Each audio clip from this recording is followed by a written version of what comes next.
Thanks. So our next speaker in this session is Dr. Roger Cook, who is familiar to many of us from his many long years in the service of food safety in New Zealand. Roger is standing in for Vince Arbuckle, the Deputy Director General of New Zealand Food Safety at this meeting. And Roger is currently the Acting Director of Food Science and Risk Assessment at New Zealand Food Safety. And it's worth mentioning that Roger was also the first international president of the International Association for Food Protection, which was a significant honour a couple of years ago. So over to you. Great. Great, thanks, Rob. Look, 10 minutes seems to go past very quickly, so I'm just going to shoot into this. I thought what we'd do today is just look at how we set our priorities very quickly. We do have a system. We'll look at foodborne illness, both those acute and chronic chemical illnesses that we've been talking about. Some changes that are going on, sustainability, and also social changes that we've heard a little bit about today.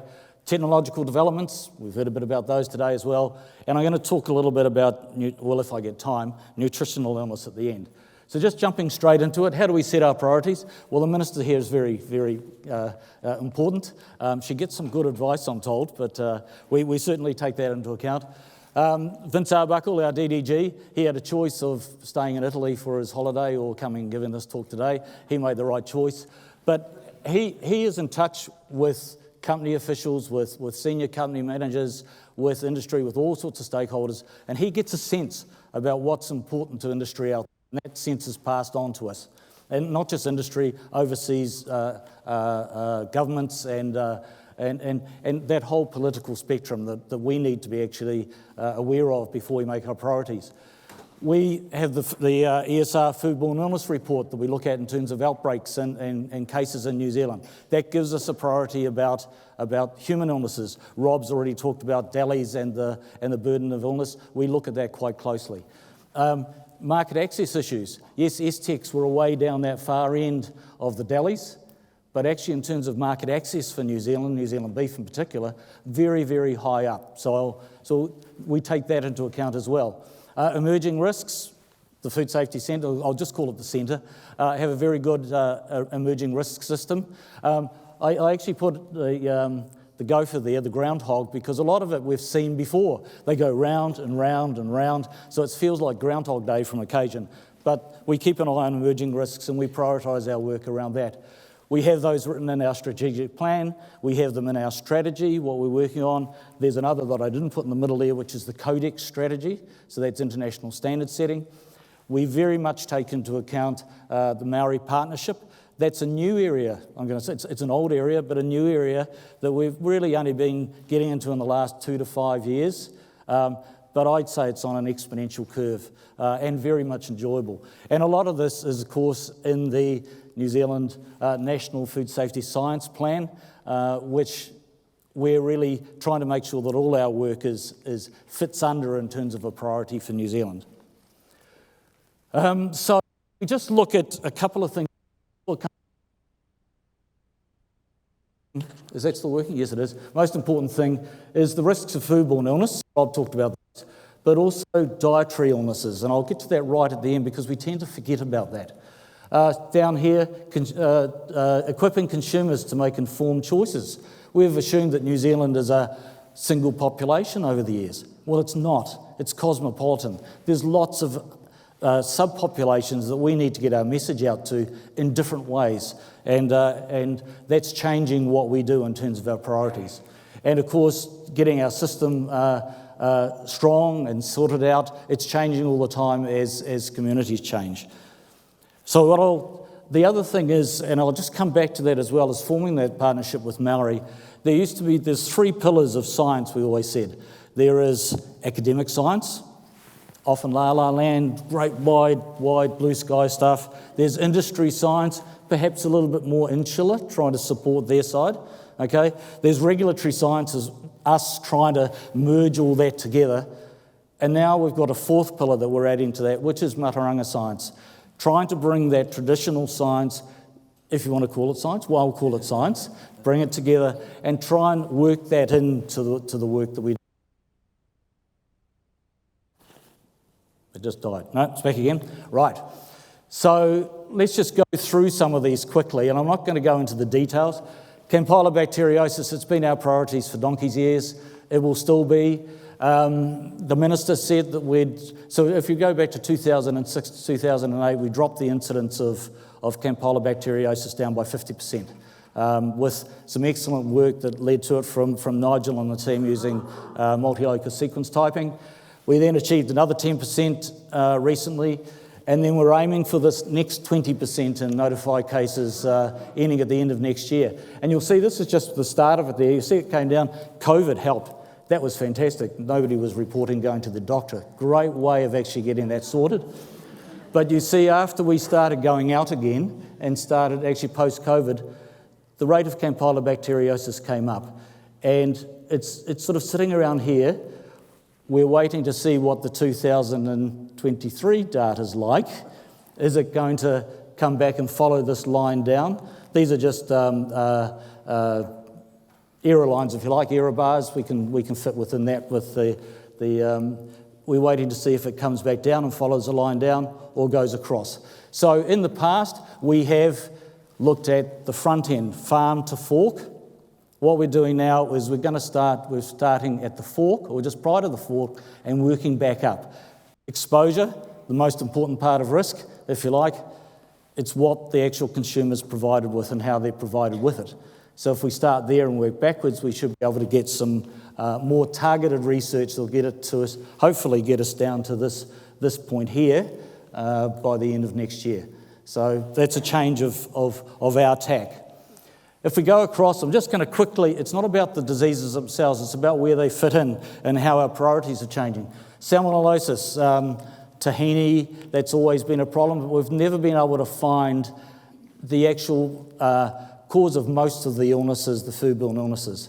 But the SE outbreak that we had upped our understanding, that was in poultry, that upped our understanding that maybe actually there's some instabilities in the system. And there are some areas that are very, very, if they're tightly controlled and they just go off the boil for whatever reason, economic reason or change of people, you can get a problem jump out quite quickly. And a lot of what we do or what we've required in the past is actually sufficient as long as it is implemented correctly and verified. So salmonellosis maintains strong on our list. Listeriosis, again, way down on the list of delis, but actually there's distraught people that have lost a child, whether that be stillborn or a neonate, and there's lots of distraught people who lose a grandparent or somebody at the latter end of life. And so that causes a lot of issues as well. But the most important thing here is it's been 10 years since, what were we then? New Zealand Food Safety, MPI, not sure what we were. But at the Hastings NZFSSRC was the last time we have actually had a workshop on listeria for the industry as a whole. And what we see now is more detections in small industries because they've lost that knowledge, or they appear to have lost that knowledge. So coming back to educating those groups is going to be important for making sure that listeriosis doesn't get out of control. STEC's very interesting, market access.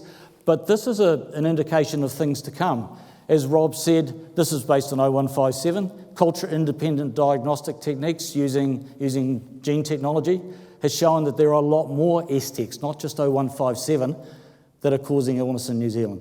Big change in our level of illness. It's also a good indicator because at World Health Organization, we're now redefining these organisms or pointing a way to redefining, not saying it's E. coli 0157 or Roger Cook. It will be defined by the genes that have a toxin, that can actually turn on a toxin, and an attachment gene. And so you're actually looking at their ability to cause illness rather than just a name. And that's going to be very important. A gun doesn't matter if it doesn't have the bullets in it. A gun with bullets doesn't matter unless somebody's holding it. And it doesn't matter if somebody's holding it until they are actually primed to use it.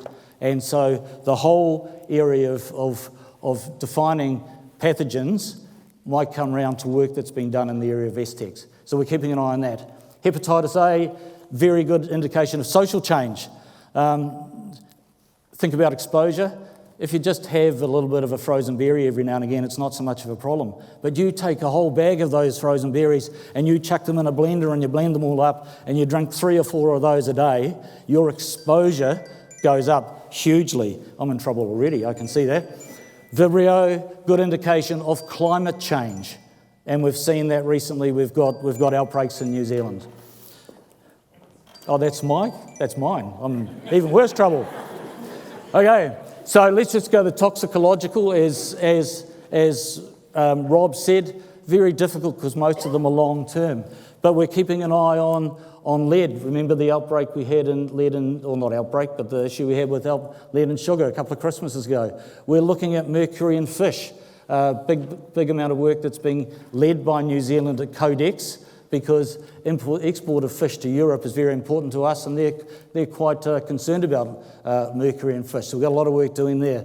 Microplastics, doing a lot of work with ESR. We've got a PhD student, one of our toxicologists, working on microplastics to see whether they are actually a human problem through food. Packaging, plasticizers. Take out the bisphenol A as a plasticizer, replace it with what? Do we know whether that's any better? The question we're looking at. I'm not going to mention PFAS, we'll carry on. Allergens. We all know that allergens, if you look at the number of recalls we get in New Zealand at the moment, the majority of them are actually through poor labelling with allergens, or do contain allergens that they didn't realise are in there. The question we have is, what is the threshold value for a lot of these allergens? It's okay to say they can't be in there, stop. But actually, is there a threshold value that should we have? Is a trace amount okay? But we don't know. We don't have any data around that. We don't have any international standards around that. Antimicrobial resistance in New Zealand, not a problem, but a major one in the world. $11 million we have over 3 years for research to shore up our systems, to be able to actually have that evidence that says actually the use in New Zealand is very, very low, and the potential is quite low, but have we got that data? Total diet study, that's about to start in New Zealand after 5 years. Andy Pearson that's sitting here ran the last one in 2016. So that will tell us about chemicals in our foods. Climate change, I don't think we need to talk about that. Lots of things here. If we go quickly now to environmental and social change, we've talked about climate change and natural disasters. A lot of work going on with Gabrielle to see whether we've microbiological or chemical changes in our food supply. I won't talk about COVID. Consumer behaviours have changed. We've talked about smoothies. Consumer demands and claims are changing. I'd just like to put it down to this, as our grandmothers knew a heck of a lot, or our great-grandmothers, another generation, about food safety issues. We don't necessarily know them anymore. Packaging, I'm just about finished, Glenn. And this is about sustainability and waste management. So those of you that buy chicken used to get the flat tray with a little soaker pad in it, okay, right, to soak up the juices. So the soaker pads aren't recyclable. So the packaging designers came up with this thing, which is a bubble pack. Fantastic, can be recycled with the plastic layer over the top. But I don't know about you guys, but every time I try and clean this, I end up with chicken juice and water going all over the kitchen and me. I tried in the weekend to do it differently.